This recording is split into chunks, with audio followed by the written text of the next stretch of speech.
Bonjour et bienvenue à cette nouvelle vidéo sur les probabilités pour la classe de seconde.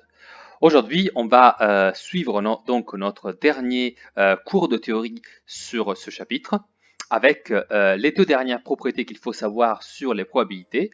Et donc, on va, pour étudier ces deux propriétés, étudier un exemple qui s'affiche en ce moment à votre écran, c'est-à-dire l'exemple du lancer d'un dé à 8 faces qu'on a déjà traité comme expérience aléatoire.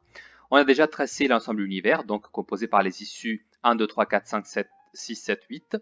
Et ensuite, on a identifié deux événements, donc l'événement A qui est composé par le résultat est pair et l'événement B qui est le résultat est supérieur ou égal à 3. Voilà. Alors, à partir de ces deux événements, nous allons donc étudier deux formules, donc deux propriétés qui nous aident à calculer les probabilités. Mais avant de le faire, on va déjà calculer les deux probabilités de ces deux événements-là. Autrement dit, comment j'ai fait? Alors, pour calculer la probabilité de A, j'ai besoin de connaître quelles sont les issues qui réalisent A. Et ça, c'est plutôt simple. Quelles sont les issues qui réalisent l'événement A? Autrement dit, quels sont les éléments de oméga, donc l'ensemble de l'univers qui compose l'événement, le résultat est pair? Eh bien, c'est 2, 4, 6 et 8. Donc la probabilité de cet événement, elle sera égale à 4 sur 8. Donc la somme du nombre d'événements favorables sur le nombre d'issues totales. Donc le nombre d'issues favorables, encore une fois, divisé par le nombre d'issues totales. Et donc ça fait 0,5. Ensuite, je calcule de la même façon la probabilité de l'événement B. Alors l'événement B, du coup, il est égal à quelles issues? Il est identifié par quelles issues? Alors, le résultat est supérieur ou égal à 3, ça veut dire du coup que c'est 3, 4, 5, 6, 7 et 8. Donc, on a 6 issues. Et pour cette raison, sa probabilité est de 6 issues, du coup, sur un total de 8 issues. Et donc, ça fait 0,75. Si vous faites le calcul, c'est 3 divisé par 4, donc 0,75. Très bien. Alors maintenant, ce que nous allons étudier, c'est donc deux formules. Donc je vais marquer ici propriété. Je vous invite à en prendre note. Ce sont deux petites propriétés qui nous aident à faire des calculs en lien avec les opérations entre événements. En particulier, on va donc donner la formule qui nous permet de calculer la probabilité de l'événement contraire à un événement donné. Donc par exemple, ici je dis soit A un événement, n'importe lequel, et soit donc P de A sa probabilité.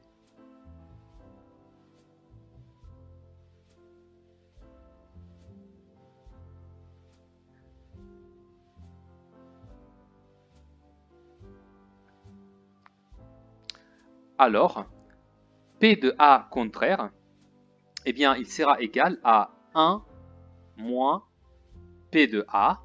Je vais vous expliquer dans un instant. Et deuxième formule, celle-là, elle est vraiment très importante. La probabilité de la réunion entre A et B, c'est égal à la probabilité de A plus la probabilité de B. Et là, on a envie de dire, voilà, c'est tout. Mais non, il y a un petit twist. Eh bien, il faut y soustraire la probabilité de l'intersection entre A et B. Voilà.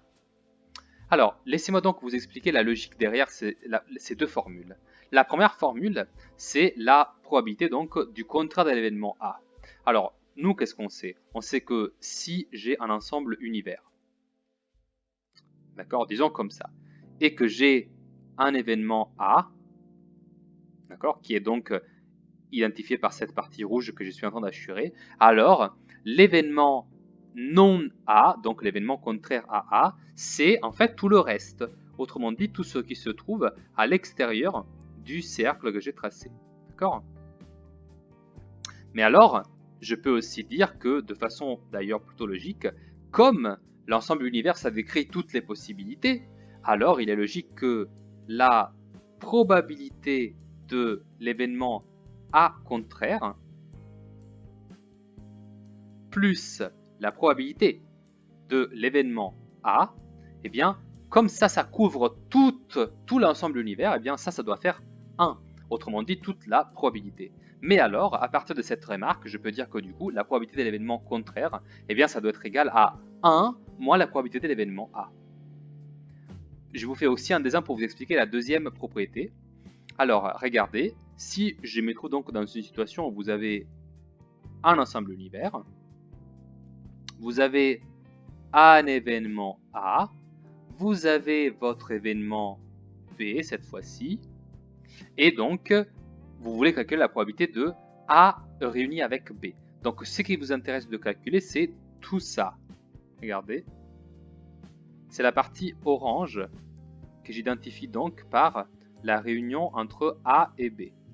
D'accord? Donc la partie assurée en orange, ça c'est l'événement A union avec B. Alors de quelle partie s'est composée du coup cette R, donc vraiment cette partie orange? Alors c'est simple, je dois considérer une première fois la probabilité donc de l'événement A. Vous voyez, c'est tout ce que je suis en train d'assurer en noir en ce moment, d'accord? Tout ça, c'est la partie de la probabilité liée à l'événement A. Ensuite, je dois y additionner la probabilité de l'événement B, d'accord? Donc tout ça, maintenant. Mais il y a un problème. Vous voyez que en fait, j'ai additionné deux fois la même partie d'R. J'ai additionné deux fois cette partie-là, l'intersection. Pourquoi je l'ai additionné deux fois? Une première fois, je l'ai additionné quand j'ai dit que je prenais la partie rouge, d'accord? Quand je dis que je prenais donc l'événement A. Parce que dans la probabilité de A, il y a aussi la probabilité de ce morceau au milieu. Et ensuite, quand j'ai additionné la probabilité de B, eh bien, B, c'est aussi composé par l'intersection entre A et B. Donc en fait, sans faire exprès, eh ben, je l'ai additionné une fois de trop. Et c'est pour cette raison que je dois la soustraire à la somme des probabilités donc, de l'événement A avec la somme de la probabilité de l'événement B. Voilà. Maintenant, je vais vous donner du coup un exemple d'application de ces deux propriétés à l'aide de l'exemple précédent. Et du coup, je vais calculer notamment la probabilité de B contraire. Alors, c'est quoi la probabilité de B contraire du coup? Ça sera tout simplement 1 moins 0,75, c'est-à-dire 1 moins la probabilité de B. Et B, je sais que c'est 0,75, d'accord? Je peux le lire juste ici, d'accord? Donc 0,75 c'est P de B. Et donc voilà comment je peux calculer tout de suite sans me poser trop de questions quelle est la probabilité de cet événement B contraire. Si j'avais voulu le calculer avec le décompte des issues qui font part de l'événement B contraire, ça aurait été le même résultat. Parce que je sais que comme B, vous voyez juste ici, B il est composé par les issues 3, 4, 5, 6, 7 et 8. Du coup ça veut dire en fait que B contraire, donc les issues qui composent cet événement, ça va être toutes celles qui ne sont pas dans B, c'est-à-dire les issues 1 et 2. Mais alors, si je calcule cette probabilité-là, ce sera égal à 2 sur 8, et 2 sur 8, ça fait effectivement 0,25. Or, 1 moins 0,75, ça fait bien également 0,25. Donc vous voyez qu'on retrouve le même résultat. Et maintenant, occupons-nous de calculer par exemple quelle est la probabilité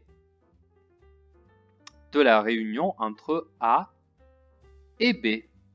Alors cette probabilité-là, on a vu, ça doit être égal à la probabilité de A plus la probabilité de B moins la probabilité de leur intersection.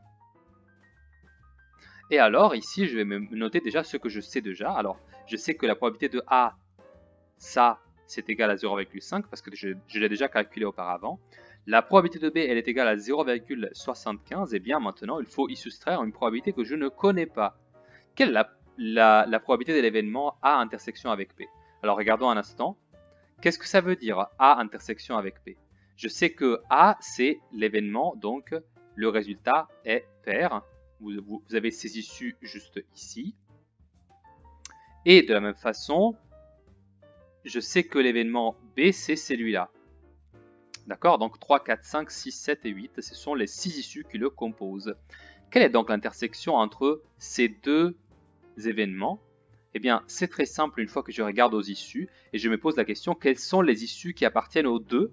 Eh bien, je trouve aisément que 4, il fait partie de 2, tout aussi bien que 6, il fait partie de 2, tout aussi bien que 8. qui fait aussi partie de deux ensembles. Et donc, ça veut dire que dans l'événement A intersection avec B, il se trouve les issues 4, 6 et 8. Et donc, cette probabilité, donc, la probabilité de A intersection avec B, c'est bien égal à 3 sur 8. Donc, 3 issues sur 8.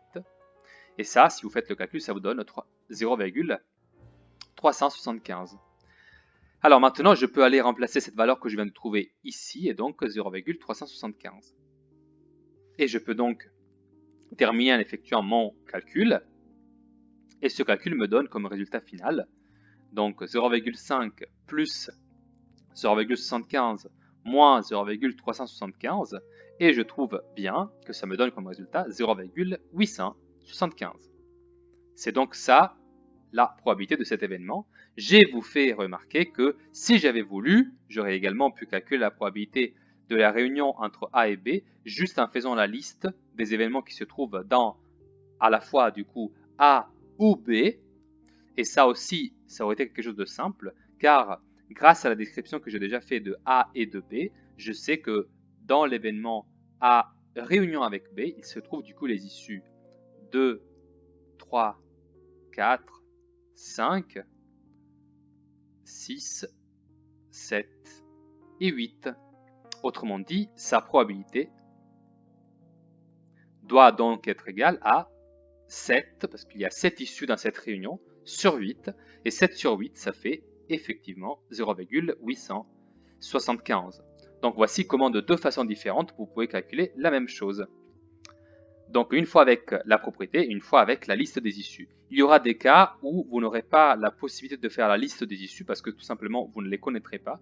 Et donc ce sera nécessaire d'utiliser ces deux formules qui sont très importantes et qui, je dois vraiment le souligner, s'utilisent aussi dans la suite du lycée, d'accord? Quel que soit votre choix de filière, si vous allez vers un bac pro ou si vous faites un choix de spécialité vers un bac général, ces deux formules restent vraiment, elles sont au programme de jusqu'au bac de tous les programmes de mathématiques. Sur ce, je vous dis merci pour avoir suivi jusque-là et je vous dis à bientôt pour une prochaine vidéo.